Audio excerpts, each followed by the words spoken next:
Hey folks, it's Michael Brinkley out here at Triple Edge Archery. This hunting season we wanted to come to you with a few safety tips, and we meant to get these videos out a little bit ahead of time of the season, but with everyone out trying to get new bows, get their gear set up, we were a little bit behind the ball. So we wanted to talk about probably three most common things we see come in on bows with either a dry fire or restringing or derailing their bows. I want to talk about that. With today's high let-off bows, most of these bows are 80, 85, even 90% let-off.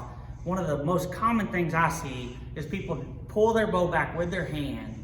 And one thing, there's two problems with this. One, your natural hand rotation is to rotate your hand sideways like this. What happens on these high let-off bows is that string, you're only holding 4 or 5 pounds possibly, and that string will roll off these grooves on your cams. These high efficiency bows, the grooves are a little shallower than they were in the past.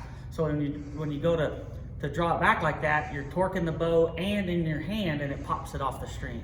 And you end up with what we have, something similar to this bow here, where this bow, it wasn't dry fired, it just simply rolled off the shallow grooves of the string. And then you're out your hunt, needing to bring your bow in to be repaired.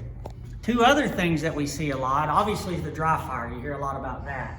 One of the common reasons for a dry fire is somebody's checking something on their bow, or they're letting their buddy draw their bow, and they simply draw their bow back with a release on, but without an arrow on their bow.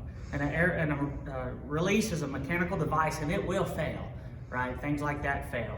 So the other thing that we see on derailings, a lot of hunting situations, happened to one of my really good friends last year. They're drawn back on an animal. The animal goes behind a tree or something, they need to let down, and they either catch their top cam or they hit their limb on something in a tree, or I've seen them catch their pant leg and or catch something on the bottom of their stand, and it rolls that string completely off the cam. So again, this is Michael Brinkley out here at Triple Edge. We want you to have a safe hunting season and enjoy your hunts and not have to bring your bow in to be pressed and put back on your cam. So thank you, happy hunting.